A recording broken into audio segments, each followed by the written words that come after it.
दोस्तों नमस्कार, मैं हूं अजय कुमार। आपका स्वागत है हमारे चैनल केमिस्ट्री वाला पर। आज हम स्टार्ट करने जा रहे हैं एटॉमिक स्ट्रक्चर का लेक्चर नंबर 4, जिसमें हम पढ़ेंगे नेचर ऑफ इलेक्ट्रोमैग्नेटिक रेडिएशंस। जो इलेक्ट्रोमैग्नेटिक जो रेडिएशंस है, तो सूर्य से जो आने वाला प्रकाश है, लाइट, सनलाइट, वो भी एक प्रकार की इलेक्ट्रोमैग्नेटिक रेडिएशन ही है। देखिए, अगर हम बात करें पुराने समय की, तो न्यूटन मानते थे कि जो सनलाइट है, न्यूटन मानते थे सनलाइट मतलब electromagnetic radiation. Sunlight small टिनी particle से मिलकर बना है। जो सनलाइट होता है वो कणों से मिलकर बना है, ठीक है। Small टिनी particles.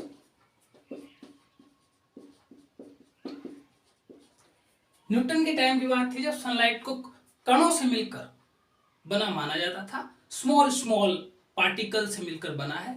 जो सनलाइट है, इलेक्ट्रोमैग्नेटिक रेडिएशन है, पार्टिकल से बना है। लेकिन इसके बाद की हम बात करें तो मैक्सवेल आए। मैक्सवेल का लॉ है, Maxwell's law of electrodynamics. Maxwell's law of electrodynamics आपको पता है, पिछले लेक्चर में हम इसकी चर्चा कर चुके हैं।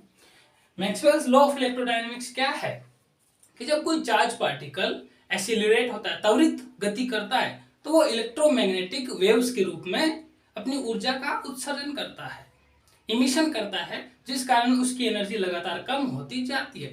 जैसा इलेक्ट्रॉन के केस में उन्होंने कहा कि अगर न्यूक्लियस के चारों तरफ अराउंड अगर वर्ताकार पथ पर इलेक्ट्रॉन अगर लगातार गति कर रहा है, तो वो इलेक्ट्रोमैग्नेटिक वेव के रूप में एनर्जी उसको इमिट करनी चाहिए। और लगातार अगर वह एनर्जी इमिट करता रहेगा तो एक टाइम ऐसा आएगा इसकी एनर्जी कम होते होते वह क्या कर लेगा, न्यूक्लियस के साथ कोलैप्स हो जाएगा, न्यूक्लियस के अंदर जाके धंस जाएगा। इसी कारण रदरफोर्ड जो है एटम की स्टेबिलिटी के बारे में नहीं बता पाए, मैक्सवेल्स लॉ ऑफ इलेक्ट्रोडायनेमिक्स को नहीं समझा पाए। तो ये मानते थे कि जो सनलाइट है, इलेक्ट्रोमैग्नेटिक जो रेडिएशन है, वो इलेक्ट्रोमैग्नेटिक वेव्स हैं। न्यूटन भी अपनी जगह सही थे। वास्तव में जो सनलाइट है, इलेक्ट्रोमैग्नेटिक जो रेडिएशन है, ड्यूअल नेचर शो करती है। यह है पार्टिकल की तरह भी बिहेव करती है और इलेक्ट्रोमैग्नेटिक वेव की तरह भी बिहेव करती है।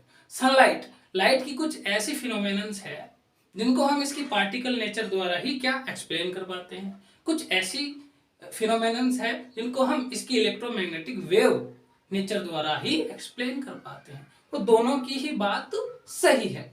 मैक्सवेल मानते हैं कि सनलाइट इलेक्ट्रोमैग्नेटिक वेव है, जबकि न्यूटन मानते हैं कि जो सनलाइट है स्मॉल और टिनी पार्टिकल से मिलकर बना होता है। न्यूटन भी सही है और मैक्सवेल भी सही है, ठीक है। जो इलेक्ट्रोमैग्नेटिक जो रेडिएशन है वो ड्यूअल नेचर शो करती है, ड्यूअल नेचर शो करती है। हम यहां लिख देते हैं सनलाइट। सनलाइट मतलब इलेक्ट्रोमैग्नेटिक रेडिएशन, ठीक है, इलेक्ट्रोमैग्नेटिक रेडिएशन या फिर लाइट, लाइट कह लीजिए। ये ड्यूअल नेचर शो करती है, पार्टिकल की तरह भी बिहेव करती है और इलेक्ट्रोमैग्नेटिक वेव की तरह भी यह बिहेव करती है। लाइट के ऐसे फिनोमेनन जो इसके पार्टिकल नेचर द्वारा एक्सप्लेन किया जा सकते हैं, जिसके बारे में आज हम पढ़ेंगे। एक तो आज हम पढ़ेंगे फोटो इलेक्ट्रिक इफेक्ट के बारे में। फोटो इलेक्ट्रिक इफेक्ट, इस लेक्चर में हम फोटो इलेक्ट्रिक इफेक्ट के बारे में पढ़ेंगे। दूसरा है प्लांक्स क्वांटम थ्योरी या फिर black body radiation. Black body radiation इस लेक्चर में आगे हम ये सारे जो फोटो इलेक्ट्रिक इफेक्ट के बारे में भी एक्सप्लेन से पढ़ेंगे और ब्लैक बॉडी रेडिएशन के बारे में भी अच्छे से पढ़ेंगे। इनको सनलाइट की पार्टिकल नेचर द्वारा एक्सप्लेन किया जा सकता है, जबकि इलेक्ट्रोमैग्नेटिक वेव, अगर फिजिक्स की बात करें तो फिजिक्स में व्यतिकरण और विवर्तन, इंटरफेरेंस एंड डिफ्रैक्शन ऐसी फिनोमेनन्स हैं जिनको सनलाइट की इलेक्ट्रोमैग्नेटिक वेव नेचर द्वारा ही एक्सप्लेन किया जा सकता है। इंटरफेरेंस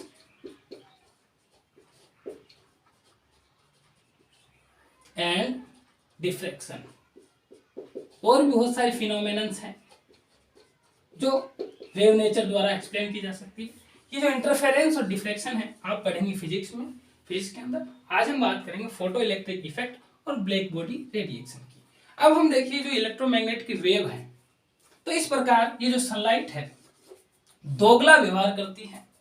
दोगला, ड्यूअल नेचर। देखिए कुछ व्यक्ति होते हैं, बोलते कुछ है, करते कुछ है, उसी प्रकार ये लाइट है, दिखता कुछ है, होता कुछ है, दोगला है ये। ठीक है, तो ये क्या है, ड्यूअल नेचर शो करता है। ड्यूअल नेचर, ड्यूअल नेचर, दोगला व्यवहार, दोगला व्यक्ति है ये, दोगला व्यवहार। दोगले व्यक्ति ऐसे होते हैं जो बोलते कुछ हैं तो दोगला व्यवहार प्रदर्शित करते हैं।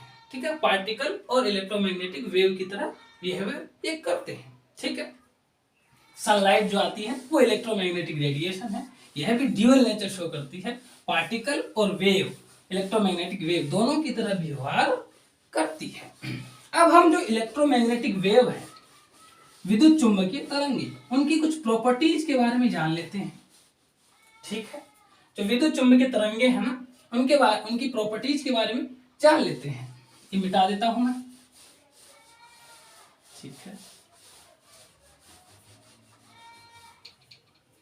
देखिए सम प्रॉपर्टीज, कुछ इंपॉर्टेंट प्रॉपर्टीज है इलेक्ट्रोमैग्नेटिक वेव्स की। Properties of electromagnetic waves. ठीक है, पहले मैं आपको चित्र बना देता हूं इलेक्ट्रोमैग्नेटिक वेव का। ठीक है, मैग्नेटिक वेव का आपके सामने। इसमें क्या होता है, एक तो इलेक्ट्रिक फील्ड होता है, तो एक मैग्नेटिक फील्ड होता है। ठीक है, जो एक दूसरे के लंबवत होते हैं, परपेंडिकुलर होते हैं और ऑसिलेट करते रहते हैं, दोलन करते रहते हैं। इस प्रकार मान लीजिए एक ये मैंने खींच दी लाइन, ये एक्स एक्सिस है, इसको हम मान लेते हैं ये वाई एक्सिस है, जबकि ये जो है ये जेड एक्सिस है। ठीक है, ये क्या है, जेड एक्सिस है। इधर जो है तरंग संचरण की दिशा है, डायरेक्शन ऑफ वेव है।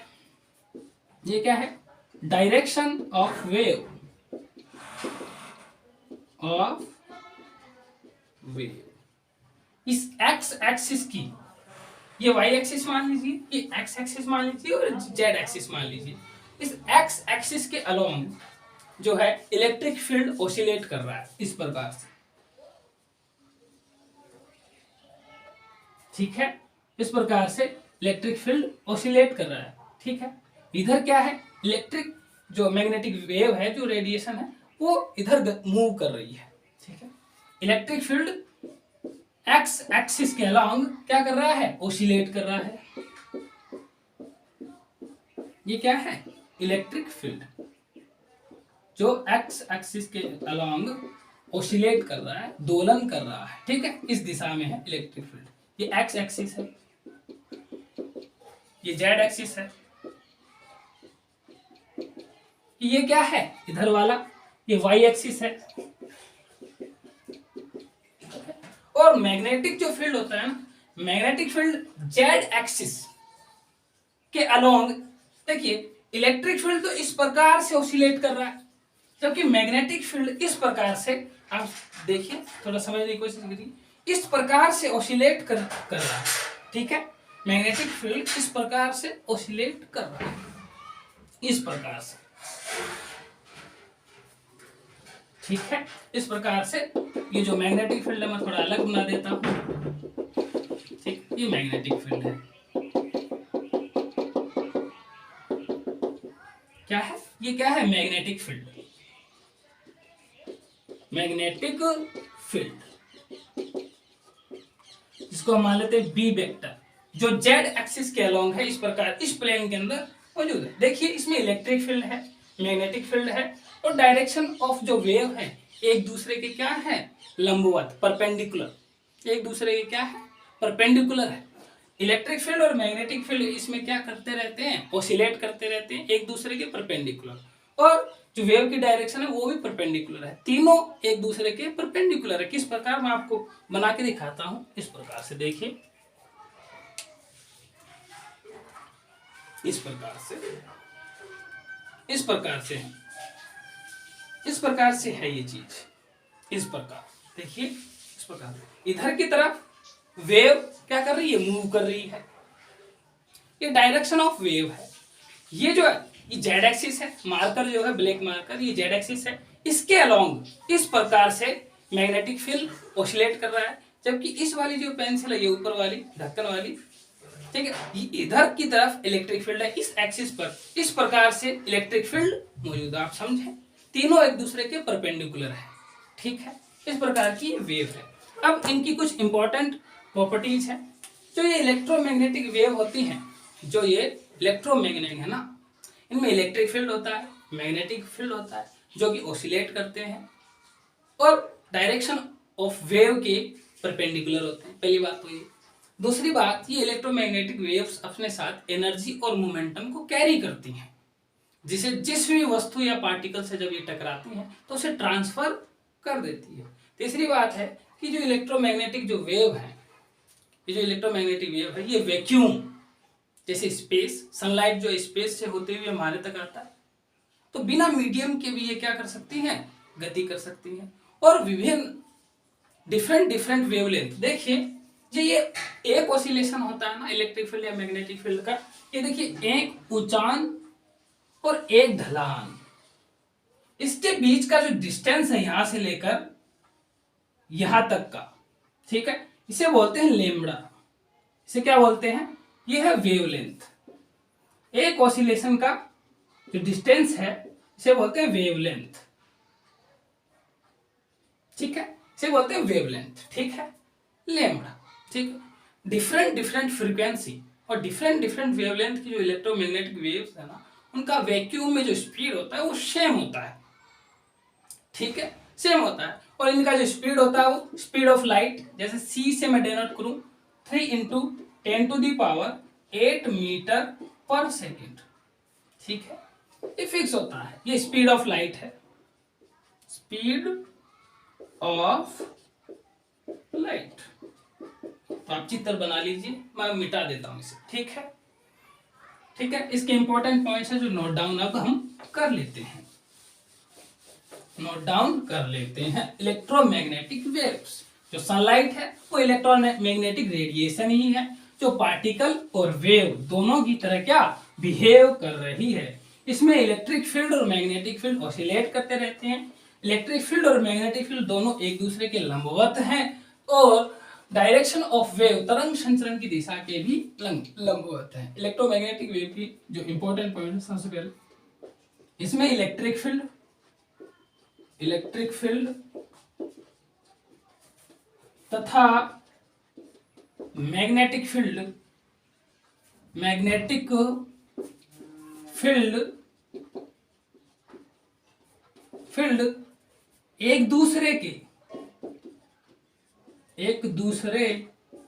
एक दूसरे के लंबवत का मतलब होता है परपेंडिकुलर, मतलब 90 डिग्री का एंगल बना रहे,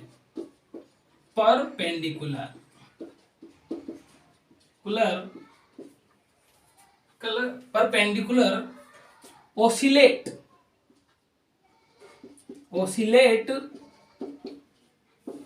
करते रहते हैं। और ये इलेक्ट्रिक फील्ड, मैग्नेटिक फील्ड क्या होती है, तरंग संचरण की दिशा, तरंग संचरण मतलब डायरेक्शन ऑफ वेव की दिशा के भी लंबवत होते हैं। तरंग संचरण की दिशा के भी लंबवत, ये इलेक्ट्रिक फील्ड और मैग्नेटिक फील्ड तरंग संचरण की दिशा के भी लंबवत होते हैं, तीनों एक दूसरे के लंबवत होते हैं। दूसरी बात मैंने कहा कि जो इलेक्ट्रोमैग्नेटिक वेव है अपने साथ एनर्जी और मोमेंटम कैरी करते हैं। इलेक्ट्रोमैग्नेटिक वेव्स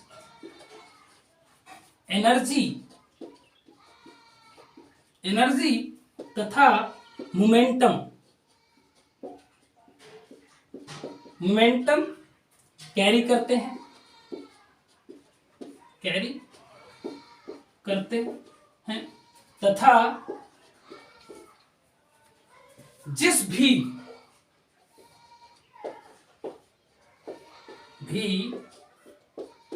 पार्टिकल या वस्तु से टकराते हैं उन्हें एनर्जी तथा मोमेंटम क्या कर देते हैं, ट्रांसफर कर देते हैं। एनर्जी तथा मोमेंटम ट्रांसफर कर देते हैं, ट्रांसफर कर देते हैं मतलब दे देते हैं, कर देते हैं। ये 2 पॉइंट्स हो गए, ऊपर वाला मिटा दूं मैं। तीसरा पॉइंट मैंने क्या बताया था कि जो वैक्यूम होती है, इलेक्ट्रोमैग्नेटिक वेव्स जो होती हैं, वैक्यूम के अंदर भी क्या कर सकती हैं, गति कर सकती हैं। वैक्यूम के अंदर भी क्या कर सकती हैं, गति कर सकती हैं। नोट करना हो तो वीडियो पॉज करके या फिर पीछे करके पॉज कर लीजिए, उसके बाद नोट कर लीजिए। थर्ड पॉइंट हम यही लिखने वाले हैं, इलेक्ट्रोमैग्नेटिक वेव्स वैक्यूम। वैक्यूम कहाँ है, स्पेस के अंदर कोई भी मीडियम नहीं है, सनलाइट वहां से भी होते हुए पृथ्वी तक आती है, तो ये वैक्यूम के अंदर भी क्या कर सकती हैं, के अंदर भी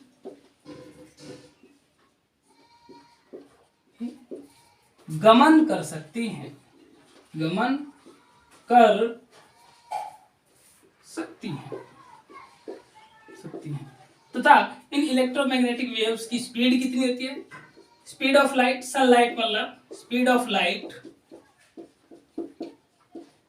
is equal to 3 × 10⁸ metre per second. अगर इसे हम किलोमीटर में कन्वर्ट करें ना, मान लीजिए मीटर को किलोमीटर में कन्वर्ट करने के लिए 1000 का भाग दे देते हैं, तो इसमें 1000 का भाग दे दें हम तो 3 घात कट जाएगी, 3 × 10⁵ किलोमीटर पर सेकेंड। अगर ये 10⁵ आप देखें तो 1 लाख होता है ना, 1 लाख के अंदर 5 जीरो होते हैं, तो इस प्रकार ये जो 3 लाख किलोमीटर पर सेकेंड तो सनलाइट है ना, उसकी स्पीड देखिए, तो सी से हम डिनोट करें 3 लाख किलोमीटर पर सेकेंड, बहुत ज्यादा है, बहुत ज्यादा रफ्तार से सनलाइट सूर्य से पृथ्वी की ओर आती है। ठीक है, स्पीड ऑफ लाइट। और एक और चौथी बात मैंने कही कि जो इलेक्ट्रोमैग्नेटिक वेव्स होती हैं उनके का वेवलेंथ और फ्रीक्वेंसी डिफरेंट होते हुए भी वो क्या है, उनकी स्पीड सेम होती है। चौथी बात जो है, ठीक है, different wavelength, different wavelength lambda तथा फ्रीक्वेंसी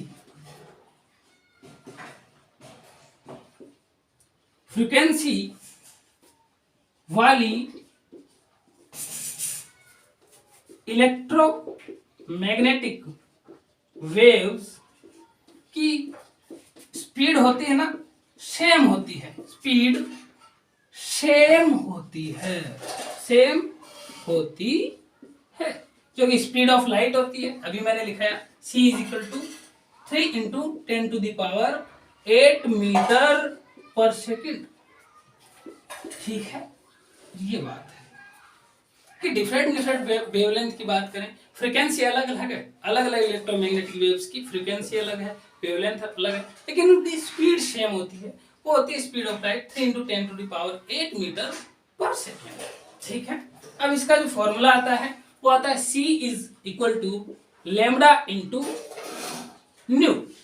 जहां पर c क्या है, स्पीड ऑफ लाइट है, स्पीड ऑफ लाइट मतलब speed of electromagnetic wave, speed of light. Lambda क्या है, इलेक्ट्रोमैग्नेटिक वेव की क्या है? वेवलेंथ। वेवलेंथ। और ये क्या है उसकी? Frequency, new frequency. ठीक है, देखिए जिस इलेक्ट्रोमैग्नेटिक वेव का वेवलेंथ ज्यादा होगा ना, उसकी फ्रीक्वेंसी कम होगी, और इसका जो मैग्नीट्यूड है वो 3 इंटू 10⁸ मीटर पर सेकेंड ही रहेगा। ठीक, किसी वेवलेंथ के लिए, किसी भी वेवलेंथ वाली इलेक्ट्रोमैग्नेटिक वेव के लिए, जिसके लिए वेवलेंथ ज्यादा होगा उसकी फ्रीक्वेंसी कम होगी, और जिसकी फ्रीक्वेंसी ज्यादा होगी उसके लिए वेवलेंथ कम होगा।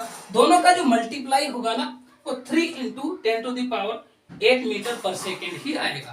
तो डिफरेंट वेवलेंथ और डिफरेंट फ्रीक्वेंसी वाली इलेक्ट्रोमैग्नेटिक वेव्स की जो स्पीड होती है वो सेम होती है, 3 इंटू 10⁸ मीटर पर सेकेंड। यही स्पीड ऑफ लाइट होती है।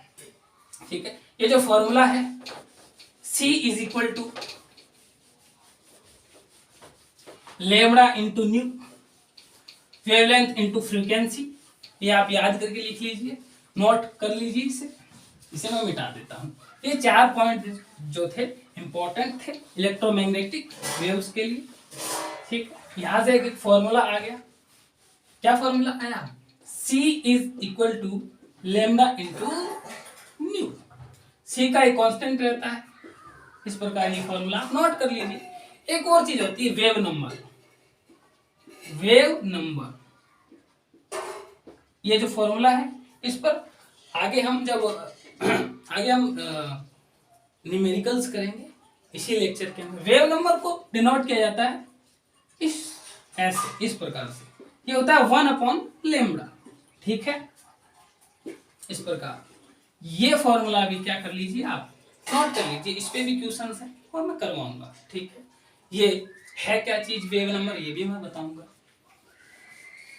अब देखिए, न्यूटन ने कहा कि जो सनलाइट है स्मॉल एंड टीनी पार्टिकल से मिलकर बना होता है, जबकि मैक्सवेल ने कहा कि भैया जो सनलाइट है ना इलेक्ट्रोमैग्नेटिक वेव है। दोनों की ही बात सही है। फिर एक और वैज्ञानिक आए, मैक्स प्लांक। ठीक है, कौन आए? Max Planck. उन्होंने एक थ्योरी दी, Planck's quantum theory. Quantum theory क्या दी? Planck's quantum theory. ठीक है, एक वैज्ञानिक थे मैक्स प्लांक। ठीक है, इन्होंने एक्सपेरिमेंट किया। इन्होंने क्या बताया, इनका जो एक्सपेरिमेंट है ना, इनको ब्लैक बॉडी रेडिएशन एक्सपेरिमेंट भी कहा जाता है। ठीक, मैक्स प्लांक ने क्या बोला कि न्यूटन भाई साहब जो सनलाइट है ना, न्यूटन भाई साहब और मैक्सवेल भाई साहब दोनों की बात ठीक है। सनलाइट क्या है? बोथ है, दोनों का वेव भी है प्लस पार्टिकल भी है। वेव भी है, पार्टिकल भी है। ठीक है, वेव भी पार्टिकल भी है, तो ये ड्यूअल नेचर शो करती है। ठीक है, और इन्होंने क्या बोला,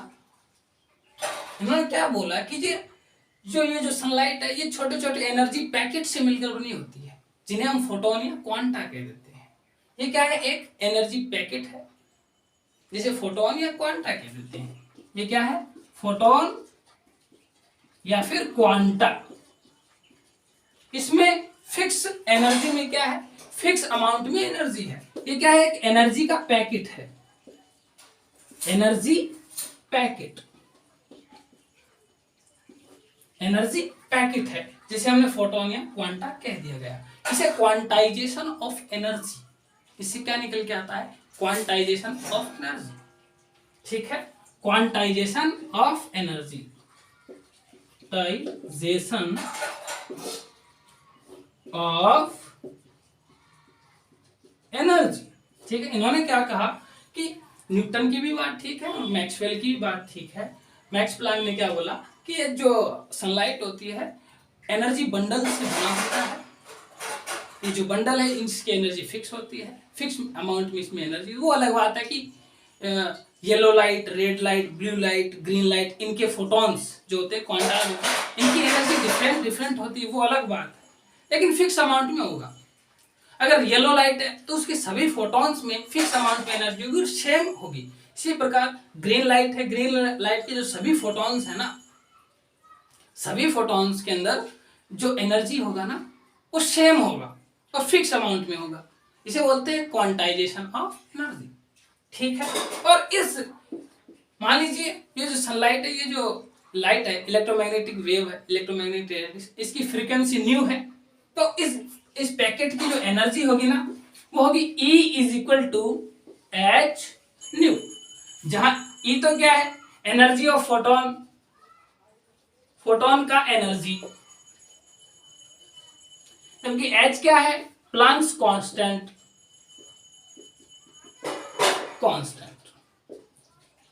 प्लांक्स कांस्टेंट, ठीक है। और न्यू क्या है, frequency of light, frequency of light, ठीक है, फ्रीक्वेंसी ऑफ लाइट, समझ आया है? तो ये एक और अच्छा फॉर्मूला है जिससे हम फोटोन की एनर्जी निकाल सकते हैं, E is equal to H nu, जहां पर H जो प्लांक कांस्टेंट है, H इज प्लांक कांस्टेंट, इसकी वैल्यू होती है 6.63 into 10 to the power minus का 34 जूल इंटू सेकेंड, ठीक है। ये चीजें आप नोट कर लीजिए, ठीक है। इसने क्या कहा, ठीक है, नोट कर लीजिए। एनर्जी पैकेट होते हैं, फिक्स अमाउंट होते हैं, क्वांटाइजेशन ऑफ एनर्जी, इस एनर्जी पैकेट को फोटोन या क्वांटा कहते हैं।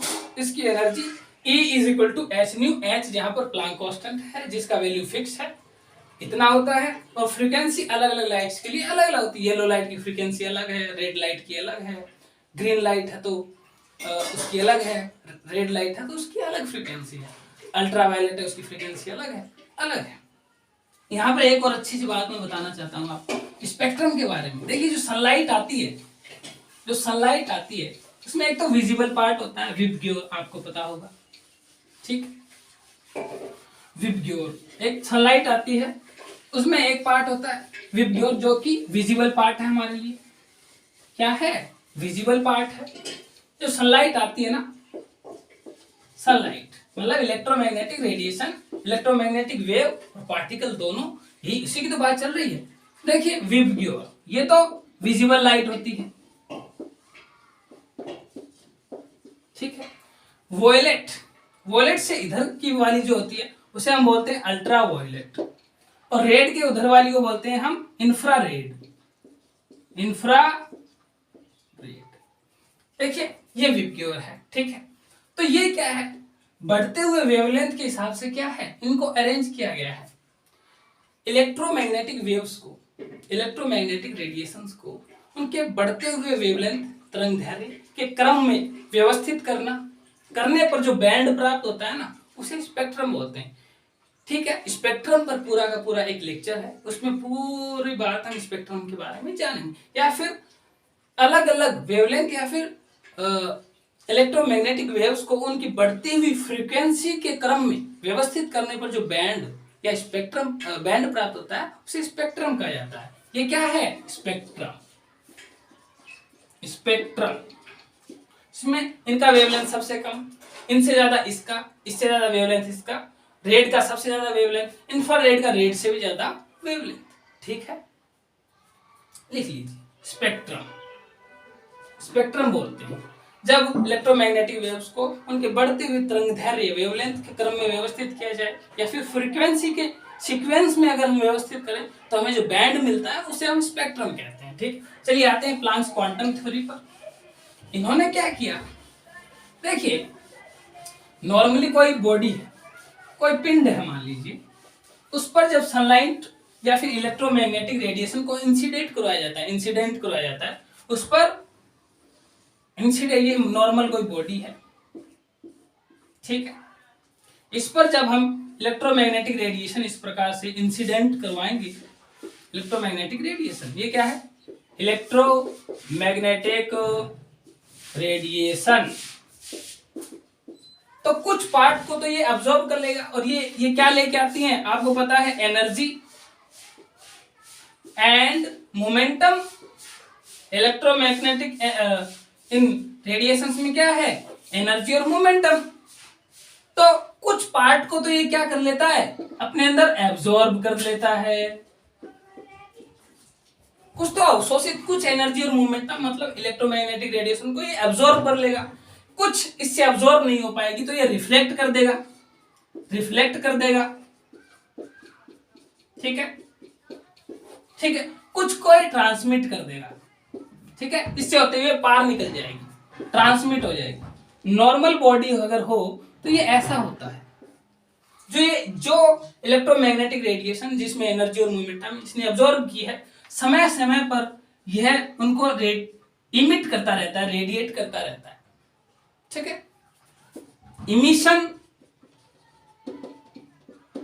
इमिशन ऑफ इलेक्ट्रोमैग्नेटिक रेडिएशन, जो एब्जॉर्ब किया है वो क्या है, इमिट करता रहता है, समय समय पर मतलब करता रहता है। Emission of electromagnetic radiation normal body की है। लेकिन मैक्स प्लांक की बात करें तो मैक्स प्लांक ने क्या किया, मैक्स प्लांक ने क्या किया कि एक ब्लैक बॉडी ली, एकदम काला पदार्थ, एकदम ब्लैक, ठीक है, ब्लैक बॉडी। अब इसका जो इसने एक्सपेरिमेंट किया था ना, जो black body radiation experiment, black body radiation, black body radiation की बात कर रहे हैं। इसने क्या की, एक ब्लैक बॉडी ली, एकदम ब्लैक, ठीक है। ये ब्लैक बॉडी क्या है, एक आइडियल पिंड है, आइडियल जो है वस्तु है, जिस पर जब हम किसी भी फ्रीक्वेंसी और किसी भी वेवलेंथ की रेडिएशन इंसिडेंट करवाएं, ठीक है, ये क्या है, इलेक्ट्रोमैग्नेटिक क्या है, रेडिएशन। किसी भी फ्रीक्वेंसी या फिर किसी भी वेवलेंथ की इलेक्ट्रोमैग्नेटिक जब आप इस पर इंसिडेंट करवाए तो ये पूरी की पूरी क्या कर लेगा, पूरी की पूरी यह क्या कर लेता है, सभी प्रकार की इलेक्ट्रोमैग्नेटिक रेडिएशन को पूरी तरह एब्जॉर्ब कर लेता है, कुछ भी नहीं जाने देता, इतना ब्लैक है, ये आइडियल बॉडी है, इसे बोलते हैं ब्लैक बॉडी, आइडियल बॉडी। और इसका एग्जांपल हम ले सकते हैं चारकोल, क्या, चारकोल को हम मान सकते हैं कि वो ब्लैक बॉडी है, बहुत काला, जो पूरा का पूरा जो सनलाइट है उसको अब्सॉर्ब कर लेता है, पूरी की पूरी एनर्जी और पूरी की पूरी इसका जो मोमेंटम है अब्सॉर्ब कर लेता है, ना तो रिफ्लेक्ट करता है ना ही ट्रांसमिट करता है। अब देखिए इलेक्ट्रोमैग्नेटिक रेडिएशन इसने अब्सॉर्ब की है तो इसकी एनर्जी बढ़ी है, इसमें मोमेंटम आया है, ठीक है, किसी भी फ्रीक्वेंसी या फिर किसी भी वेवलेंथ का आप डालिए, फिर ये इसका टेम्परेचर बढ़ जाएगा और फिर ये समय समय पर क्या करता है, इलेक्ट्रोमैग्नेटिक, इसको मैं इधर लिख देता हूं ना, चारकोल इसका एग्जाम्पल हो सकता है, चारकोल का हो सकता है, इसका एग्जाम्पल हो सकता है। ये समय समय पर क्या करता है, इन इलेक्ट्रोमैग्नेटिक रेडिएशन वो क्या करता रहता है, रेडिएट करता रहता है, इमिशन करता रहता है, उत्सर्जित करता रहता है। तो इनको बोलते हैं ब्लैक बॉडी रेडिएशन, जो ब्लैक बॉडी से निकली है, ब्लैक बॉडी रेडिएशन, इनको क्या बोलते हैं, ब्लैक बॉडी रेडिएशन, ठीक है, ठीक है। ब्लैक बॉडी क्या है, एक आइडियल पिंड है जो सभी प्रकार की वेवलेंथ और फ्रीक्वेंसी वाली इलेक्ट्रोमैग्नेटिक रेडिएशंस को क्या कर लेता है, एब्जॉर्ब कर लेता है, फिर समय समय पर उनको रेडिएट करता रहता है, इमिट करता रहता है। और ब्लैक बॉडी से इमिट हुई रेडिएशन को क्या बोल दिया, इलेक्ट्रोमैग्नेटिक रेडिएशंस कह दिया। और ब्लैक बॉडी का एग्जाम्पल क्या हो सकता है, चारकोल को मान सकते हैं, ऐसी आइडियल बॉडी होती नहीं लेकिन चारकोल को माना जा सकता, चारकोल इसका एग्जाम्पल हो सकता है, ठीक है। अब प्लांक साहब ने क्या किया, मैक्स प्लांक जी ने क्या किया जी, इस ब्लैक बॉडी के लिए अलग अलग टेम्परेचर पर इससे रेडिएट या फिर इससे इमिट हुई इलेक्ट्रोमैग्नेटिक रेडिएशन की इंटेंसिटी तथा वेवलेंथ के मध्य ग्राफ प्लॉट किया। क्या किया? ग्राफ प्लॉट किया। ये मिटा दूं मैं। प्लांक्स ने क्या किया? प्लांक ने क्या किया? हेडिंग तो आपने डाली होगी, ठीक है। प्लांक ने क्या किया कि जो ब्लैक बॉडी से जो रेडिएशन इमिट हो रही है, ब्लैक बॉडी रेडिएशन, इनके लिए, ब्लैक बॉडी के लिए अलग अलग टेम्परेचर पर जो रेडिएशंस हैं उनकी इंटेंसिटी तथा उनके वेवलेंथ के मध्य ग्राफ प्लॉट किया।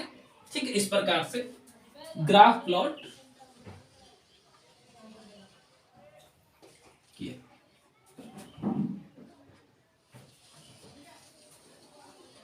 लाइन थोड़ी सीधी बना लीजिए, एकदम सीधी नहीं हुई मेरे से, एकदम सीधी ये बना लीजिए। मान लीजिए सीधी है एकदम, ठीक है। तो इस इधर क्या रखा? आई, इंटेंसिटी ऑफ लाइट। इंटेंसिटी का मतलब होता है मात्रा, क्वांटिटी। मान लीजिए येलो लाइट की ज्यादा इंटेंसिटी है, मतलब येलो लाइट ज्यादा मात्रा में है, मतलब उसमें फोटॉन्स ज्यादा है, येलो लाइट के फोटॉन्स ज्यादा है। इंटेंसिटी का मतलब होता है ये।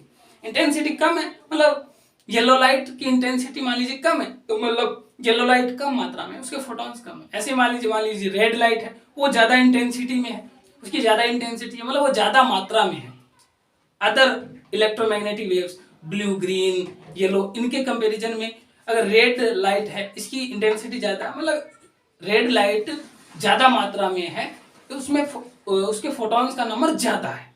ठीक है, इंटेंसिटी का मतलब होता है ये।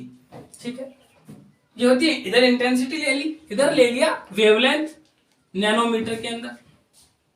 तो इसने अलग अलग टेम्परेचर पर ग्राफ बनाए जो इस प्रकार से इसको प्राप्त हुआ, इस प्रकार से। ठीक है, तो एक स्पेसिफिक वेवलेंथ वाली जो रेडिएशंस थी ब्लैक बॉडी से निकली, उसकी इंटेंसिटी सर्वाधिक थी। ये मैक्सिमम, ये मान लीजिए मैं λ1 मान लेता हूं।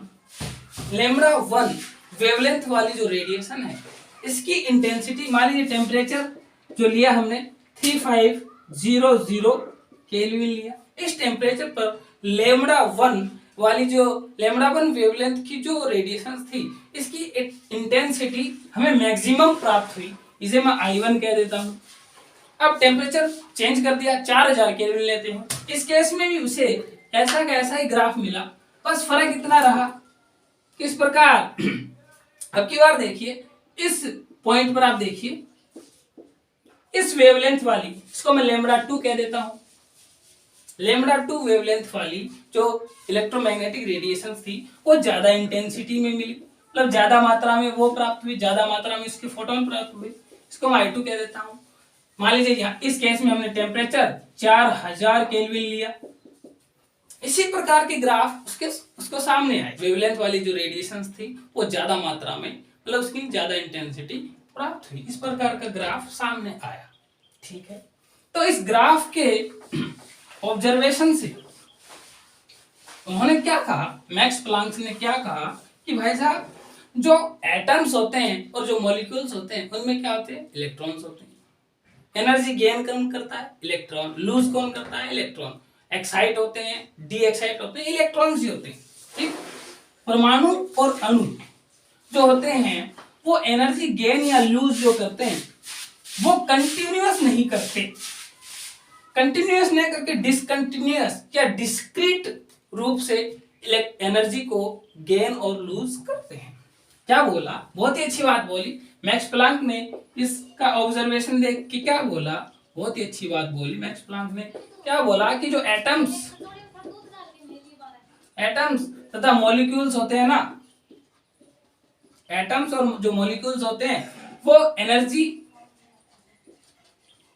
गेन और लूज करते हैं ना, तो कंटिन्यूअस नहीं करते।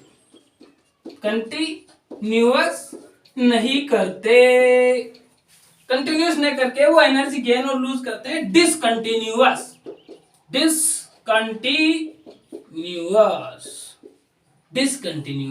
या फिर डिस्क्रीट तरीके से लेते हैं। ठीक है, यहीं से इनका जो कॉन्सेप्ट आया फोटोन वाला, क्वांटा वाला, क्वांटा। इन्होंने क्या कहा, जो एनर्जी बंडल उसको क्वांटा या फोटोन कह दिया। और इस क्वांटा या फोटोन की एनर्जी हम कैसे निकालते हैं, E is equal to H nu, जहां पर H क्या है, प्लांक कांस्टेंट है, और ये जो लाइट है उसकी फ्रीक्वेंसी है, ये एनर्जी है, ये प्लांक कांस्टेंट है। फोटोन की एनर्जी इस प्रकार, ठीक है, ये बात है। ये था मैक्स प्लांक का Planck's theory. Black body radiation आपने देखा, ब्लैक बॉडी क्या होती है, ठीक है। तो इस प्रकार अभी तक हमारे सामने 3 से 4 जो फॉर्मूलाज हैं निकल के आ चुके हैं, और हम सनलाइट या फिर इलेक्ट्रोमैग्नेटिक रेडिएशन के नेचर के बारे में जानने लगे हैं कि वह पार्टिकल और वेव दोनों की तरह व्यवहार करती है, पार्टिकल और वेव दोनों की तरह व्यवहार करती है, और उसमें वो है कंटिन्यूअस एनर्जी न ला करके फोटॉन्स के रूप में, एनर्जी बंडल्स के रूप में उसमें एनर्जी होती है, ठीक है। ये बात निकल के आ गई। देखिए एक फॉर्मूला तो निकल के आया था, C is lambda into new. एक और फॉर्मूला निकल के आया था वेव नंबर का 1/लैम्बडा। एक और एनर्जी ऑफ फोटोन का h न्यू।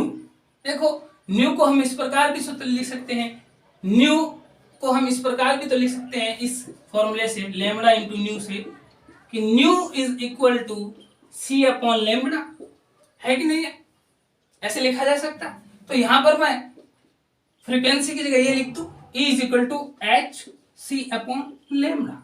ये जो फॉर्मूलेज हैं आप एक डब्बे में बंद करके अच्छे से रख लीजिए, इन्हीं पर हम ट्यूशन करने वाले हैं, ठीक है। डब्बे में बंद कर लीजिए, ठीक। H क्या है, प्लांक कांस्टेंट, ये क्या है, वेव नंबर, तरंग संख्या। अब आता है फोटो इलेक्ट्रिक इफेक्ट। अब हम बात करेंगे फोटो इलेक्ट्रिक इफेक्ट की। देखिए आपने सोलर पैनल देखे होंगे, सोलर पैनल से सूर्य से आने वाली किरणों जब सोलर पैनल पर पड़ती है तो उनसे इलेक्ट्रिसिटी प्रोड्यूस करते हैं ना, सोलर एनर्जी जिसे बोलते हैं। तो उसमें फोटो इलेक्ट्रिक इफेक्ट, प्रकाश विद्युत प्रभाव का ही यूज किया जाता है, वही जो फिनोमेनन उसमें काम ली जाती है। चलिए फोटो इलेक्ट्रिक इफेक्ट की बात कर लेते हैं। Photo electric effect, photo electric effect, photo electric effect क्या है। देखिए कोई मेटल है, ठीक है, इस प्रकार से मेटल है, मेटल के अंदर आपको पता है मेटलिक क्रिस्टल कैसा होता है, इसमें पॉजिटिव होते हैं, जो मेटल केटायन होते हैं वो अपनी जगह क्या रहते हैं, फिक्स रहते हैं, जिन्हें हम क्या बोलते हैं, कर्नेल बोलते हैं। इस प्रकार एक मेटलिक क्रिस्टल है कि नहीं है, इस प्रकार से एक मेटलिक क्रिस्टल है, और इसमें फ्री इलेक्ट्रॉन्स होते हैं, आपको पता है, लेकिन ये अपने आप मेटल सरफेस से बाहर नहीं आ सकते, क्योंकि जो मेटल केटायन है पॉजिटिव चार्ज उनको आकर्षित करके बांधे रखते हैं, मतलब आकर्षित रखते हैं, उनसे आकर्षित रहते हैं। इसमें जो इलेक्ट्रॉन्स होते हैं वो फ्रीली मूव करते हैं। इस प्रकार क्या होता है, एक मेटलिक क्रिस्टल होता है जिसमें खूब सारे इलेक्ट्रॉन्स होते हैं जो फ्रीली मूव करते रहते हैं, ठीक है। इस प्रकार का सेट मेटलिक क्रिस्टल होता है जिसमें ये क्या होता है, मेटल केटायन होता है, मेटल केटायन जो अपनी जगह क्या रहता है, फिक्स रहता है, इसे क्या बोला जाता है, कर्नेल। और इसमें क्या होते हैं, ये क्या होते हैं, फ्री इलेक्ट्रॉन्स, मेटल केटायन, और इसमें ये क्या होते हैं, फ्री इलेक्ट्रॉन्स होते हैं। फ्री इलेक्ट्रॉन्स बंधे हुए नहीं है, मूवमेंट करते रहते हैं, कोई इधर भाग रहा है, भाग मेटल के इस क्रिस्टल में इलेक्ट्रॉन फ्री रहते हैं, मूव करते रहते हैं। जब इन पर सनलाइट मतलब इलेक्ट्रोमैग्नेटिक रेडिएशन, मैंने बताया एक स्पेसिफिक फ्रीक्वेंसी की, ठीक है, एक निश्चित आवृत्ति फ्रीक्वेंसी वाला जो लाइट है जब इन पर डाली जाए तो लाइट इलेक्ट्रोमैग्नेटिक रेडिएशन अपने साथ एनर्जी और मोमेंटम क्या करती है, कैरी करती है। तो जब इस पर पड़ेगी तो वो इलेक्ट्रॉन से टकराएंगी और इलेक्ट्रॉन को एनर्जी और मोमेंटम ट्रांसफर करेगी। जैसे ही इलेक्ट्रॉन को एनर्जी मिलेगी वो मेटल सरफेस से बाहर आ जाएंगे। लेकिन जो इलेक्ट्रॉन्स को मेटल सरफेस के लिए, अलग अलग मेटल्स के लिए, देखिए किसी मेटल सरफेस, मेटल के अंदर से इलेक्ट्रॉन को मेटल से बाहर आने के लिए जितनी ऊर्जा की आवश्यकता होती है ना, उसे बोलते हैं मेटल की वर्क फंक्शन एनर्जी, कार्य फलन ऊर्जा। और यह अलग अलग मेटल्स के लिए अलग अलग होती है, अलग अलग होती है। ठीक है, अगर इतनी ऊर्जा वाला फोटोन, आपको पता है सनलाइट किससे बना है? फोटोन से। क्या बना है? किससे बना है? फोटोन से बना है। फोटोन में क्या है? एनर्जी और मोमेंटम है। और इस फोटोन की एनर्जी कैसे हम निकालते हैं? E = h²। अगर इस फोटोन में इतनी एनर्जी है कि यहां से ये इलेक्ट्रॉन से टकराए और इस इलेक्ट्रॉन को बाहर निकाल सके, ठीक है, ठीक है, तो तभी इलेक्ट्रॉन बाहर आएगा। और वह उतनी फ्रीक्वेंसी वाला फोटोन जो मेटल सरफेस से इलेक्ट्रॉन को बाहर निकाल दे, उस फ्रीक्वेंसी को बोलते हैं थ्रेशोल्ड फ्रीक्वेंसी। क्या? थ्रेशोल्ड फ्रीक्वेंसी, जिसे न्यू नॉट। ये क्या होती है? Threshold frequency, threshold frequency. और ये अलग अलग मेटल्स के लिए अलग अलग होती है। किसी मेटल से आसानी से इलेक्ट्रॉन निकाला जा सकता है, कोई मेटल से ज्यादा एनर्जी में देकर इलेक्ट्रॉन निकाले जा सकते हैं। ठीक है, ये जो होती है स्पेसिफिक होती है, अलग अलग के लिए अलग अलग होती है। और वर्क फंक्शन जो होती है E = h², ये जो होती है = साइन। ये होती है work function energy of metal. क्या होती है? वर्क फंक्शन, जो कि इलेक्ट्रॉन को मेटल सरफेस से बाहर आने के लिए चाहिए ही चाहिए। मान लीजिए इस मेटल सरफेस से इलेक्ट्रॉन निकालने के लिए 50 जूल एनर्जी चाहिए, और ये जो फोटोन आ रहा है ये 70 जूल एनर्जी लेके आ रहा है। तो ये फोटोन इलेक्ट्रॉन से टकराएगा, 70 जूल एनर्जी इसको देगा, तो 50 जूल एनर्जी से तो ये बाहर आ जाएगा। 70 मिली है इसको, तो 20 जूल एनर्जी क्या हो जाएगी? मान लीजिए, एक बार मैं मिटा देता हूं, रुकिए, ये लिख लीजिए, सारी चीजें लिख लिया ना, या फिर वीडियो पॉज, या फिर 2-3 सेकंड वीडियो पीछे करके पॉज करके लिख लीजिए। देखिए, मान लीजिए ये जो सनलाइट आ रही है, आपको पता है इसमें फोटॉन्स हैं, ठीक है, फोटॉन्स हैं। अगर यह फोटोन मान लीजिए 70 जूल एनर्जी लेके आ रहा है, मतलब इसकी एनर्जी कैसे निकालते हैं हम? E = h²। मान लीजिए एक बार 70, मान लीजिए इस इलेक्ट्रॉन को इस मेटल से बाहर आने के लिए 50 जूल एनर्जी चाहिए। जब ये इससे टकराएगा तो इससे 70 जूल दे देगा। 50 जूल जो एनर्जी ये मेटल सरफेस से बाहर आने के लिए लग गई, मेटल से बाहर आने में लग गई, आने में लग गई। जो एनर्जी मेटल से बाहर आने में लग गई ना, उसे बोलते हैं work function energy, work function energy, work function energy. ठीक है, 50 जूल लग गई। और 20 जूल से, 20 जूल में क्या होगी? अब इलेक्ट्रॉन के पास 20 जूल एनर्जी बची।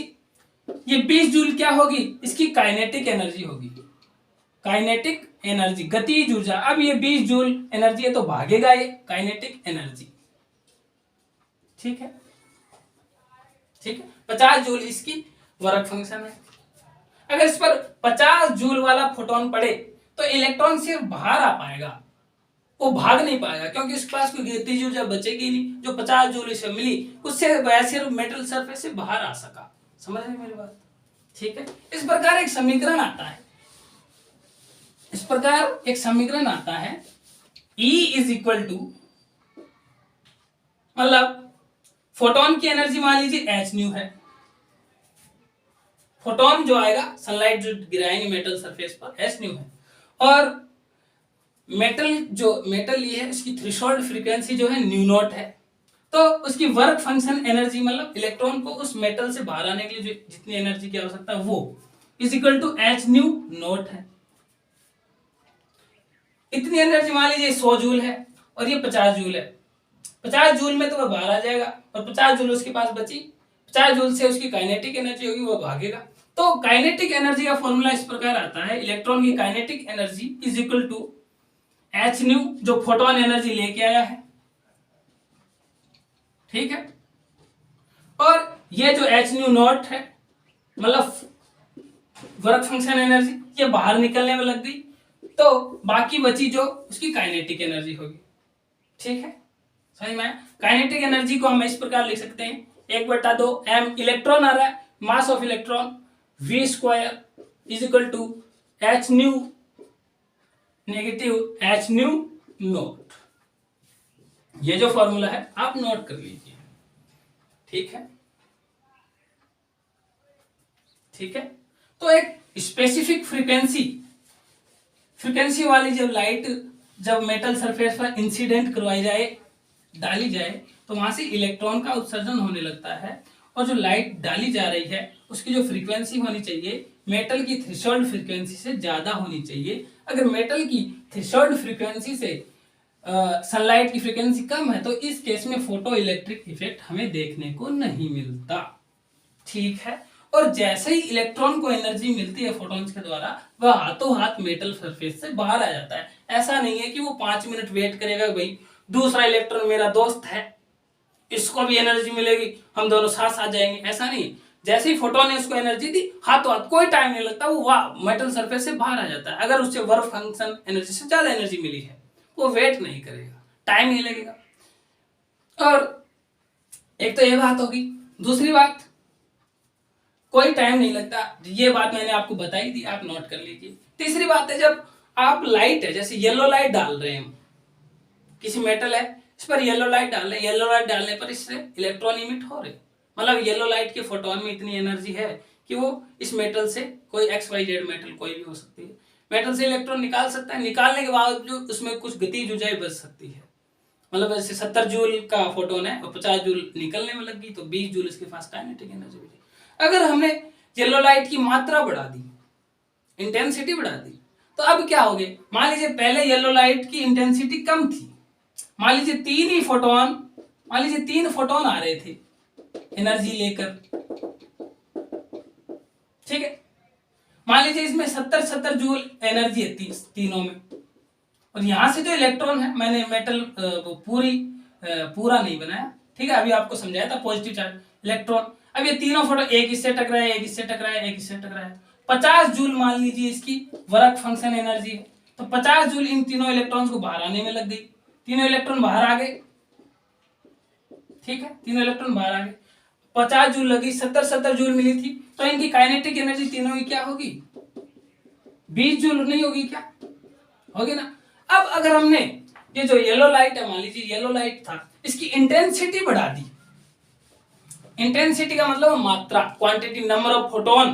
मान लीजिए पहले 3 फोटोन आ रहे थे, अब 7-8 फोटोन आ रहे, मान लो इंटेंसिटी बढ़ा दी हमने, इतने सारे फोटोन आ रहे, वो येलो लाइट ही है लेकिन, ठीक है। मान लीजिए अब ये 6 फोटॉन्स आ रहे हैं, और प्रत्येक फोटोन की एनर्जी कितनी है? 70 जूल ही है, 70 जूल ही है, और यहाँ पर इलेक्ट्रॉन्स को निकलने के लिए कितनी चाहिए? 50। और आपको पता है मेटल सरफेस में खूब सारे इलेक्ट्रॉन्स हैं, इलेक्ट्रॉन्स खूब सारे, तो ये 6 इलेक्ट्रॉन से टकराए, 6 इलेक्ट्रॉन बाहर आ जाएंगे इस बार।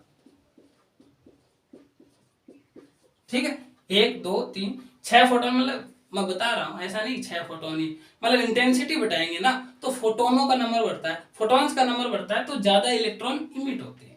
लेकिन इस केस में देखो, इनको 50-50 जूल तो बाहर निकलने में लग गई, क्योंकि 50 जूल क्या थी? वर्क फंक्शन एनर्जी थी, जबकि सभी फोटॉन्स के अंदर 70 जूल है, तो इनकी सभी की काइनेटिक एनर्जी क्या रहेगी? 20 जूल ही रहेगी। ऐसा नहीं है कि काइनेटिक एनर्जी बढ़ जाएगी इलेक्ट्रॉन्स, बस निकलने वाले इलेक्ट्रॉन्स का नंबर बढ़ जाता है। ठीक है, क्या? जब हम इंसिडेंट करने वाली चीज जो लाइट है उनकी इंटेंसिटी बढ़ा दें, इंटेंसिटी का मतलब होता है मात्रा, क्वांटिटी बढ़ाएं, तो जो लाइट है उसके फोटॉन्स का नंबर बढ़ जाता है, number of photons is increase, तो मेटल सरफेस से निकलने वाले इलेक्ट्रॉन्स, मेटल सरफेस से निकलने वाले इलेक्ट्रॉन्स की संख्या बढ़ जाती है, इलेक्ट्रॉन की काइनेटिक एनर्जी पर इलेक्ट्रॉन इलेक्ट्रॉन की काइनेटिक एनर्जी, एनर्जी वही रहती है जो पहले थी, वही रहती है जो पहले थी वही रहती है। काइनेटिक एनर्जी नहीं बदलती, बस ज्यादा इलेक्ट्रॉन, पहले 5 इलेक्ट्रॉन निकल रहे थे, बाद में 10 निकलने लग गए, क्योंकि 10 फोटोन आ रहे हैं, पहले 5 फोटोन आ रहे थे। ये था अपना फोटो इलेक्ट्रिक इफेक्ट। इससे अब जो फॉर्मूले आज के लेक्चर में आए उनसे जुड़े हुए जो क्वेश्चंस हैं वो क्वेश्चंस हम करेंगे, ठीक है, क्वेश्चंस करेंगे से जुड़े हुए क्वेश्चंस मैं आपके लिए लेके आया हूं। देखिए पहला फॉर्मूला जो था वो था C is equal to lambda into C is equal to lambda into nu, ठीक है। एक फॉर्मूला तो ये था। एक था फॉर्मूला वेव नंबर का, वेव नंबर का जो फॉर्मूला था वो क्या था, 1/λ, इसको भी याद रखिए, ठीक है। तीसरा फॉर्मूला जो निकल के आया, energy of photon E is equal to H nu, ठीक है। एनर्जी जहां H क्या है, प्लांक्स कांस्टेंट है, प्लांक्स कांस्टेंट है, कांस्टेंट है, और ये फ्रीक्वेंसी है जो लाइट की फ्रीक्वेंसी है, और इस प्रकार हम फोटोन की एनर्जी निकाल सकते हैं, ठीक है। एक और फॉर्मूला निकल के आता है, अगर हम फ्रीक्वेंसी को यहाँ पर C/λ लिख दें तो यहाँ पर ऐसा लिखा जा सकता है hc/λ, ये फॉर्मूला भी आप याद रखिए। और एक और फॉर्मूला निकल के आया, kinetic energy of electron is equal to h nu, जो फोटोन एनर्जी लेके आया है, और h न्यू नॉट, इसे बोलते हैं थ्रेशोल्ड एनर्जी, थ्रेशोल्ड फ्रीक्वेंसी, और इसको बोलते हैं वर्क फंक्शन एनर्जी। ये होती है काइनेटिक एनर्जी ऑफ इलेक्ट्रॉन। इस प्रकार से ये 4-5 आप डब्बे में बंद करके रख लीजिए। अब हम इस पर क्वेश्चंस करेंगे, 10-12 क्वेश्चंस मैं लेके आया हूं, वो क्वेश्चंस करेंगे, अच्छे क्वेश्चंस हैं, आप भी ट्राई करना, ठीक है। क्वेश्चंस करेंगे, क्वेश्चंस बनाएंगे अब, है ना, क्वेश्चंस करेंगे। तो जो सारा जो अपना देखिए क्वेश्चंस में लिख के लेके आया हूं, बहुत अच्छे अच्छे क्वेश्चंस आपके लिए लेके आया हूं जो प्रीवियस एग्जाम्स में आए हुए हैं, ठीक है। पहले मैं मार्कर को इंक पिला लेता हूं, थोड़ी पिला लूं, मार्कर को इंक पिला लेते हैं, बिना पिए ये चलता नहीं है, ठीक है, ये भी पी के चलता है, ठीक है। अभी पिला लेते हैं, पी के ये मस्त चलता है, इसका नाम है पी के मस्त, पी के मस्त चलने वाला, ठीक है। आप भी पिया करो, पीने से क्या होती है, केमिस्ट्री अच्छे से समझ में आती है। मैं भी पी के पढ़ाता हूँ, ये भी पी के चलता है, और आप भी पी के पढ़ा करिए, मजा आएगा आपको, ठीक है, ठीक है। चलिए इसको इंक पिला देते हैं थोड़ी, अब इसमें एनर्जी आएगी, एनर्जी आएगी, ये तो और अच्छे से चलेगा, ठीक है। चलिए पिला दी गई है हमारे मार्कर को इंक, है ना, ठंड का मौसम चल रहा है, इंक पिला दी गई है। अब ये क्वेश्चंस अच्छे से करेगा,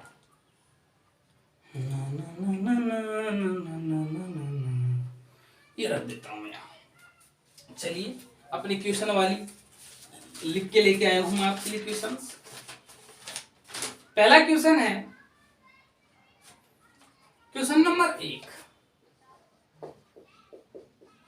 क्या बोल रहा है कि कोई फोटोन है, फोटोन है, इसकी एनर्जी दी गई है E is equal to 3.03 into 10⁻⁻⁰ joule per photon. एक फोटोन की एनर्जी इतनी है, तो फोटोन का वेवलेंथ बताओ, वेवलेंथ बताओ। तो ऑप्शन दिए हैं 4 इस प्रकार से। ए ऑप्शन दिया है 65.6 नैनोमीटर, ठीक है। बी ऑप्शन दिया है 656 नैनोमीटर। तीसरा सी ऑप्शन दिया है 656 नैनोमीटर, और डी ऑप्शन दिया है 6.56 नैनोमीटर। तो चलिए करके देखते हैं कौन सा ऑप्शन सही है। ये एनर्जी है, फोटोन की एनर्जी कैसे निकालते हैं हम, सॉल्यूशन करते हैं। E is equal to H nu, और इसे एक और तरीके से लिखा जा सकता है, E is equal to H C upon lambda. तो यहां से हम वेवलेंथ निकाल लेंगे, ठीक है। तो अब हम देखते हैं, देखिए एनर्जी कितनी दे रखी है, 3.03 into 10 to the power negative का 19 जूल। एच की वैल्यू 6.63 into 10 to the power minus का 34 जूल इंटू सेकेंड। और जो लाइट है, लाइट की स्पीड कितनी होती है, 3 into 10 to the power 8 metre per second. Energy है वो जूल में आती है। और ये वेवलेंथ, वेवलेंथ वेवलेंथ हमें निकालनी है। जब H और C का जो मल्टीप्लाई करने पर जो आता है ना, वो याद रख लीजिए, ये बार बार यूज किया जाएगा। 19.8 into 10 to the power minus का 26 आता है जब H और C को मल्टीप्लाई किया जाता है, ठीक है। तो इस प्रकार हम लेमडा निकाल सकते हैं। वेवलेंथ इज इक्वल टू, ये यहां चला जाएगा, ये इसके नीचे आ जाएगा, 19.8 into 10 to the power minus का 26, और लेमडा मीटर में आएगा यहाँ, ठीक है। हमें फिर नैनोमीटर में कन्वर्ट करना होगा, कर लेंगे। ये इधर आ जाएगी energy 3.03 into 10 to the power minus का 19 जूल, ठीक है। अब ये 3 का जो भाग है 18 में 6 बार जाता है, ठीक है। तो मान लीजिए यहाँ पर देखिए 6.5 आ रहा है, तो लेमडा हम मान लेते हैं इसमें 6.56 बार भाग जाएगा लगभग। अब निकालेंगे, ये 19 जब ऊपर जाएगी तो पॉजिटिव की हो जाएगी, पॉजिटिव की हो जाएगी तो इससे कट जाएगी, तो 10 टू दी पावर माइनस का 7 मीटर बचेगा। और इसमें ऑप्शन में क्या, नैनोमीटर में है, तो 1 मीटर बराबर क्या होता है, 10 टू दी पावर नेगेटिव का 9 नैनोमीटर, ठीक है। तो नैनोमीटर में कन्वर्ट करने के लिए क्या क्या करना पड़ेगा हमें, नैनोमीटर में अगर हमें कन्वर्ट करना, सॉरी पॉजिटिव का होता है, 1 metre is equal to 10 to the power 9 nanometre होता है। तो मीटर को हमें नैनोमीटर में बदलने के लिए क्या करना पड़ेगा, 10 टू दी पावर 9 लगा देंगे, ये मीटर नैनोमीटर में हो गया, क्या हो गया, नैनोमीटर में हो गया।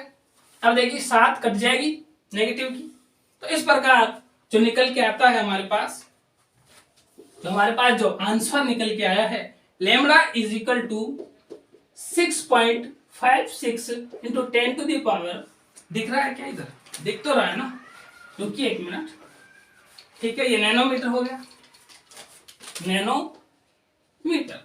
अब उसी इस पूरी कैलकुलेशन को मैं ऊपर ले जाता हूं, क्या निकल के आया, lambda is equal to 6.56 into 10 to the power 2 nanometre. कोई मैच कर रहा है क्या, अच्छा ये 100 है, मल्टीप्लाई करेंगे तो 656 नैनोमीटर निकल के आ गया। सी नहीं है, बी ऑप्शन जो सही है, ठीक है। अब सेकेंड क्वेश्चन करते हैं, अगला क्वेश्चन करते हैं, ठीक है। अगला क्वेश्चन करते हैं, इस प्रकार से फॉर्मूले यूज करते हैं, और फॉर्मूले यूज करने हैं और अपने क्वेश्चन सॉल्व करने हैं। अच्छे क्वेश्चन हैं, इनसे क्या पूरा का पूरा टॉपिक क्लियर हो जाता है। तो हम क्वेश्चन करते हैं। दूसरा क्वेश्चन दे रखा है, क्या दे रखा है, क्वेश्चन नंबर 2 कि 1 अपॉन लेमड़ा दे रखा है, 1 अपॉन लेमड़ा मतलब वेव नंबर का मान दे रखा है 2 into 10 to the power 14 centimetre inverse, ठीक दे रखा है। तो हमें रेडिएशन की क्या पूछी है, फ्रीक्वेंसी, रेडिएशन की फ्रीक्वेंसी बताओ, फ्रीक्वेंसी बताओ।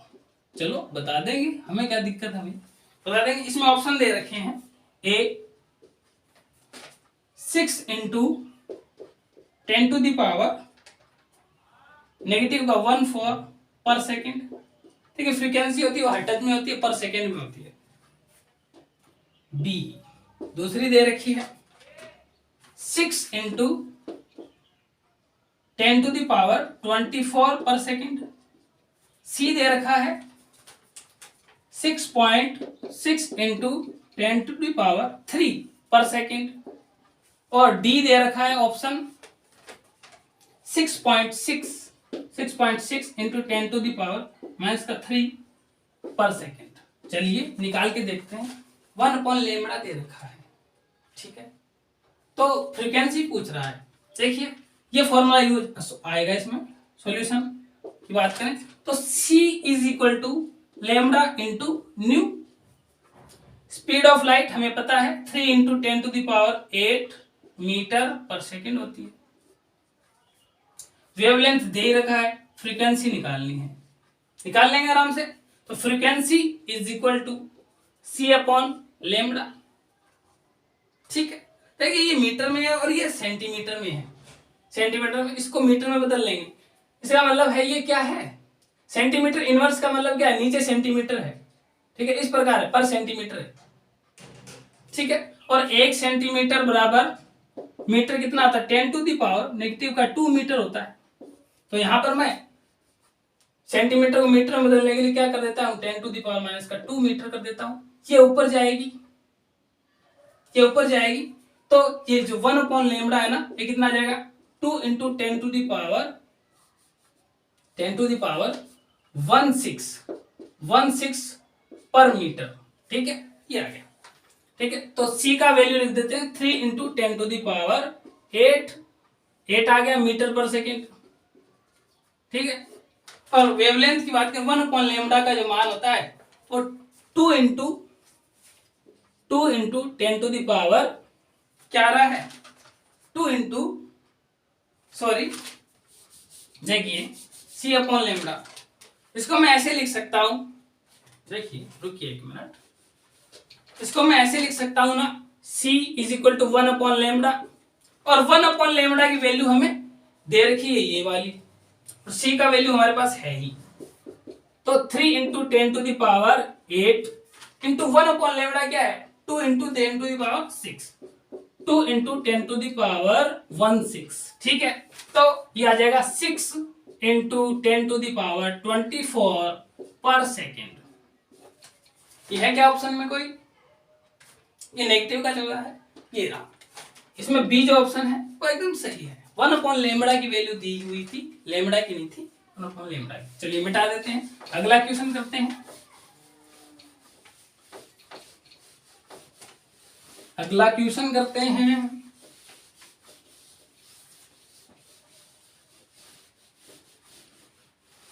अगला क्वेश्चन करते हैं, क्वेश्चन नंबर 3। क्या बोल रहा है, एक बल्ब है, एक बल्ब है जो लाइट फेंक रहा है। लाइट का इलेक्ट्रोमैग्नेटिक रेडिएशन है, इलेक्ट्रोमैग्नेटिक वेव भी है और पार्टिकल भी है, ठीक है। इस पर लिखा क्या गया है, ये जो लाइट फेंक रहा है ना, इसकी लाइट जो फेंक रहा है ना ये, तो उसकी जो वेवलेंथ दी हुई है, wavelength is equal to 4500 angstrom, ठीक है, ये है। और इस पर लिखा गया है बल्ब पर 150 वाट, 150 वाट। वाट का मतलब होता है जूल पर सेकेंड। क्या इसका मतलब होता है, जूल पर सेकेंड। मतलब अगर ये काम कर रहा है, इसकी एफिशिएंसी अगर 100% है, तो ये 150 जूल एनर्जी पर सेकेंड इमिट कर रहा है। लेकिन यहां लिखा गया है इस बल्ब की जो एफिशिएंसी है वो सिर्फ 80% है, ठीक है। तो 150 का 80% निकालते हैं हम, 150 का 80% निकालें, 80/100, तो ये आएगा 15 वाट से मल्टीप्लाई करो, 120 जूल पर सेकेंड। इतनी एनर्जी पर सेकेंड ये इमिट कर रहा है ये बल्ब, ठीक है। वोल्ट का मतलब होता है ये, ठीक है। 150 वाट लिखा हुआ है, लेकिन वो 80% एफिशिएंसी है इसकी, 80%, ठीक है। तो 80%, 150 का 80% होता है ये, ठीक है, निकाल लिया। तो अब ये पूछ रहा है कि बल्ब के द्वारा पर सेकेंड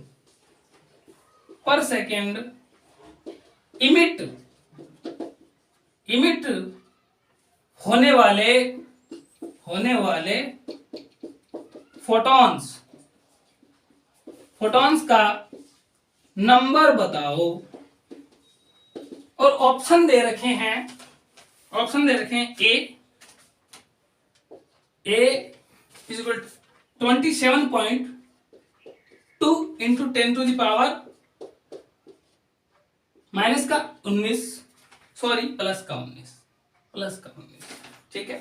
बी दे रखा है 2.72 इंटू 10 टू द पावर 19, इतने फोटॉन्स। या फिर सी दे रखा है 6.02 into 10 to the power 23 photon. D दे रखा है कोई नहीं, इनमें से कोई नहीं, ये दे रखा है। चलिए निकाल के देखें क्या। देखिए एक फोटोन वेवलेंथ हमें दे रखा है, हम एक फोटोन की एनर्जी निकाल लेते हैं, ठीक है। एक फोटोन की एनर्जी निकालते हैं, पर सेकेंड ये इतनी एनर्जी क्या कर रहा है, एमिट कर रहा है। तो इसमें उस फोटोन की एनर्जी से डिवाइड कर देते हैं, तो नंबर ऑफ फोटोन आ जाएगा पर सेकेंड, ठीक है। आ जाएगा नहीं आ जाएगा, यहां हम निकाल लेते हैं। कहां निकालना है, यहां। इसको मैं मिटा दूं। पर सेकेंड नंबर ऑफ फोटॉन्स पूछ रहा है ये, पर सेकेंड नंबर ऑफ फोटॉन्स। पर एक सेकेंड में कितनी एनर्जी आ रही है, याद रखना 120 जूल पर सेकेंड आ रही है। और वेवलेंथ दे रखा है, तो हम एक फोटोन की एनर्जी निकाल लेते हैं इस प्रकार, hc/λ, यस और नॉट। और मैंने इसका मल्टीप्लाई आपको बताया था, करने पर आता है 19.8 into 10 to the power negative का 26। और लेमडा हमें दे रखा है एंगस्ट्रम में 4500 एंगस्ट्रम, ठीक है। देखिए एक जो एक एंगस्ट्रम होता है ना, इसमें होता है 10 की पावर माइनस का 10 मीटर, ठीक है। एंगस्ट्रम को मीटर में कन्वर्ट करना है, तो इसको हमें मीटर में लेना पड़ेगा, 10 लगा दिया, ठीक है। समझ में आया। अब इसको सॉल्व कर लेते हैं आराम से। इसको एक बार के लिए 20 मान लें, 20 मान लेते हैं। 19.8 बटे 45, 2 जीरो से ये कट गया, 10 टू द पावर नेगेटिव की 8 बची into 10 to the power negative का 26, ये ऊपर चला जाएगा, ये क्या चला जाएगा, ऊपर चला जाएगा।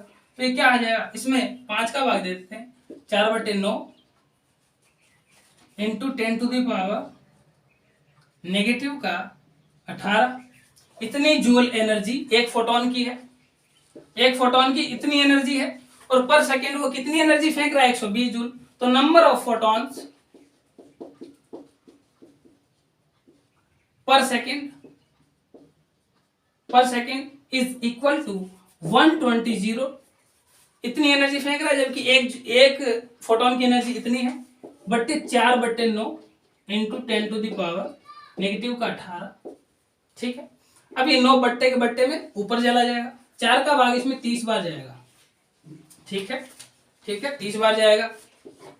तो यहां आ गया 30 into 9 into 10 to the power 18, ये हो गया 27 इंटू 10 टू द पावर 19। इससे मैच करने वाला कोई है क्या, इससे मैच करने वाला 27.2 ये देखिए ये मैच कर रहा है, अप्रोक्सीमेटली वैल्यू आ रही है, तो ए आएगा, ऑप्शन ए, ठीक है। समझ में आया।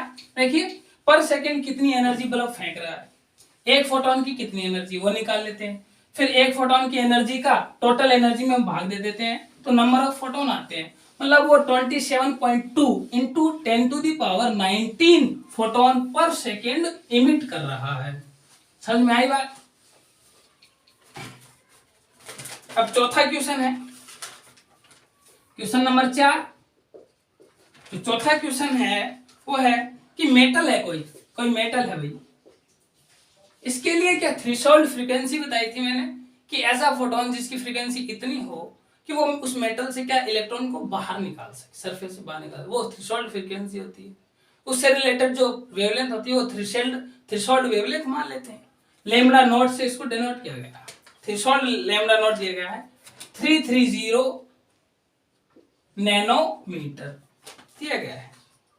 तो उस मेटल का वर्क फंक्शन बताओ हमें, जो मेटल है उसका वर्क फंक्शन बताओ। यहां पर ऑप्शन दिए गए, A is equal to 1.2 into 10 to the power negative का 8 joule.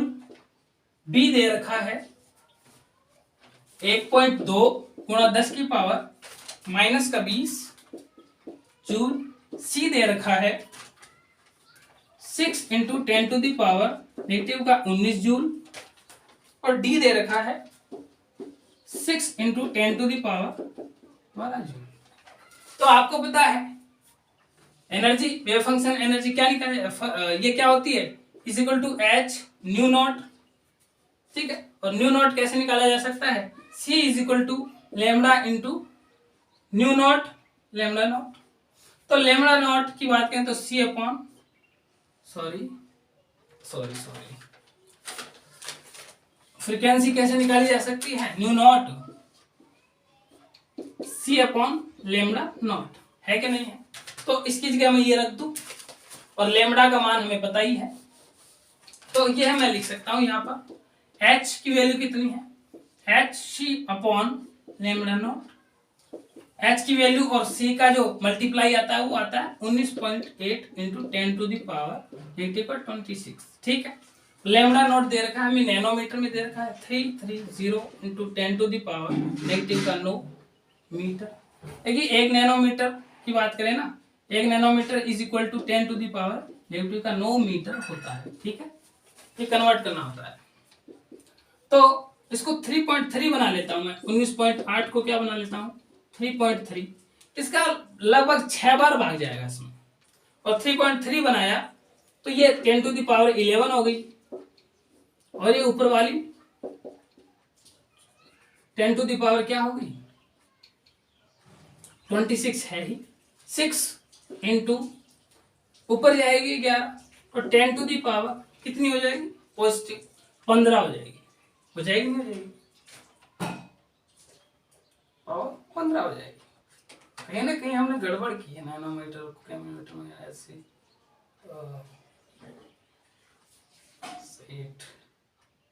Lambda nanometre.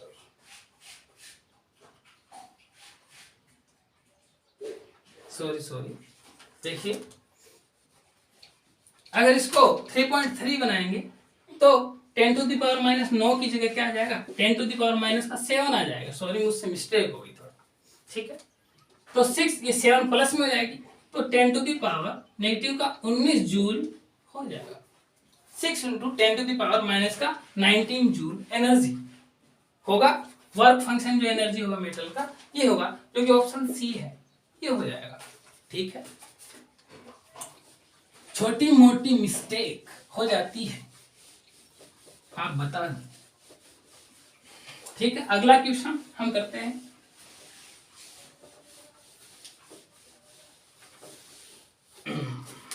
Question number 5। Question 5 की अगर हम बात करें, ये तो क्या कह रहा है कि कोई फोटोन है, इसको हमने फोटोन 1 मान लिया, इसकी जो एनर्जी है वो E है, और इसका जो वेवलेंथ है उसको हमने लेमडा 1 मान लिया, इज इक्वल टू 4000 एंगस्ट्रॉम है, ऐसा है। और ये कह रहा है कि एक दूसरा फोटोन है, फोटोन 2, इसकी एनर्जी है 0.5 E। तो आप लेमडा 2 बताइए, इसका ये बताइए। ठीक है, अब ये क्वेश्चन में जो ऑप्शन दे रखे, ए दे रखा है 2000 एंगस्ट्रॉम, बी दे रखा है 8000 एंगस्ट्रॉम, सी दे रखा है 4000 एंगस्ट्रॉम, और जो डी दे रखा है वो 6000 एंगस्ट्रॉम दे रखा है। तो हम इसको सॉल्यूशन करते हैं इसका। तो आपको पता है E इज इक्वल टू होता है HC अपॉन लेमडा, यस और नॉट। ये क्या है, अगर हमें दोनों की कंपेरेटिवली बात करें तो ये तो कांस्टेंट वैल्यू है, दोनों ही कांस्टेंट है, दोनों में ही आएगा। तो हम मान सकते हैं E is equal to inversely proportional 1 upon lambda, यस और नॉट।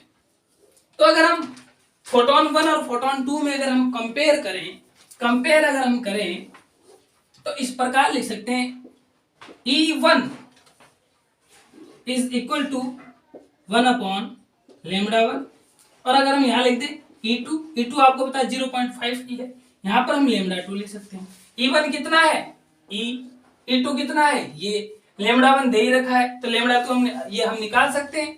तो E1 है E2 है 0.5 ई से ई गया।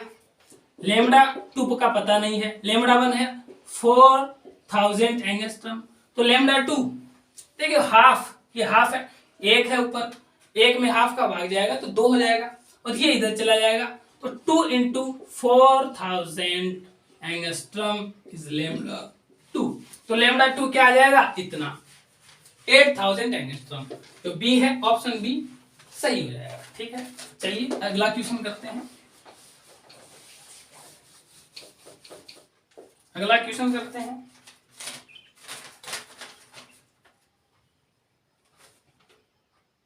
देखिए कोई इलेक्ट्रोमैग्नेटिक रेडिएशन है, इलेक्ट्रोमैग्नेटिक रेडिएशन है जिसके लिए लेमडा क्या है 242 नैनोमीटर, और ये बता रहा है कि यह जो लेमडा वाली जो रेडिएशन है, ये सोडियम मेटल है ना, सोडियम मेटल उससे इलेक्ट्रॉन निकालने में सक्षम है, इलेक्ट्रॉन निकाल सकती है। तो सोडियम मेटल की आयनन ऊर्जा बताओ, आयनन ऊर्जा। देखिए आयनन ऊर्जा वही है, वर्क फंक्शन एनर्जी है। किसी में इस सोडियम मेटल से इलेक्ट्रॉन निकालने के लिए जितनी एनर्जी चाहिए ना, उसे बोलते हैं आयनन ऊर्जा। तो इसको सीधे सोल्व कर लेते हैं। ठीक है, आयनन ऊर्जा बताओ, तो वर्क फंक्शन ही पूछ रहा है, is equal to H nu nought is equal to H C upon lambda. Lambda का वैल्यू दिया हुआ है, एच सी का मल्टीप्लाई आपको पता है 19.8 गुणा 10 की पावर माइनस का 26 आता है, और एनर्जी है वो जूल में आएगी, आपको पता है 242 नैनोमीटर है, और नैनो को मीटर में कन्वर्ट करने के लिए माइनस का 9 लगाना पड़ता है। चलिए इसको सॉल्व कर लेते हैं। इसको मैं 20 मान लेता हूँ एक बार के लिए। 242 है, ये इंटू 10 टू द पावर, ये ऊपर जाएगी 9, तो ये 10 टू द पावर नेगेटिव का 17 हो जाएगा। 20 का भाग जाएगा 1/12 लगभग into 10 to the power minus का 17। यहाँ पर मैं 100 ले लेता हूँ बटे 12, इधर घात 2 माइनस की ओर बढ़ जाएगी, 12 × 96 4 8.21 लगभग 8.3 आएगा। 8.3 into 10 to the power 19 joule उसकी आयनन ऊर्जा है या फिर वर्क फंक्शन एनर्जी है। क्वेश्चन नंबर अगला, अगले क्वेश्चन की अगर हम बात करें, अगले क्वेश्चन की अगर हम बात करें तो क्वेश्चन दिया हुआ है, क्वेश्चन है कि 1 लेमडा दिया हुआ है, 1 लेमडा इज 1 सेंटीमीटर इनवर्स। तो क्या बताना है, क्या पूछ रहा है, फोटोन का एनर्जी बताओ, फोटोन का एनर्जी बताओ। ठीक है, देखिए 1 फोटोन का एनर्जी का फॉर्मूला होता क्या है, E is equal to H nu, जिसे इस प्रकार भी लिखा जा सकता है 1 लेमडा का वैल्यू दे रखा है 1 सेंटीमीटर इनवर्स। ये 1 सेंटीमीटर है, और सेंटीमीटर को मीटर में बदलने के लिए क्या करना पड़ता है 10 टू द पावर माइनस का 2, ये लिखा जाता है। अगर सेंटीमीटर को मीटर में बदलना चाहते हैं, 1 सेंटीमीटर इज इक्वल टू होता है 10 टू द पावर नेगेटिव का 2 मीटर। ठीक है, सेंटीमीटर इनवर्स का मतलब है सेंटीमीटर नीचे है, तो इसे बदलने के लिए हमें क्या पढ़ना पड़ेगा 10 टू द पावर माइनस का 2 मीटर है, तो मतलब 100 मीटर है। 1 लेमडा का वैल्यू जो है 100 मीटर है, तो इसको इस प्रकार लिख सकता हूँ मैं H C upon 1 lambda. 1 lambda का वैल्यू हमारे पास है, एच सी का वैल्यू आपको पता है मल्टीप्लाई करते हैं तो इतना आता है, और 1 लेमडा का वैल्यू है 100 10 टू द पावर 2, तो यहाँ पर जो एनर्जी आएगा 19.8 into 10 to the power negative 24 joule. यस और नॉट, ये आ जाएगा। ठीक है, तो आज के लेक्चर में बस इतना ही, और जो क्वेश्चंस इस photo electric effect, wavelength, frequency, wave number से रिलेटेड जो क्वेश्चंस नोटबुक में आपको मिले, आपके पास कोई पिछले प्रीवियस एग्जाम के क्वेश्चन पेपर्स हैं उनमें मिले, तो आप सॉल्व कीजिएगा। बहुत ही अच्छा टॉपिक है और क्वेश्चन आ जाते हैं इसमें, नीट जैसे एग्जाम में आसान से क्वेश्चन इसमें बनते हैं। आज के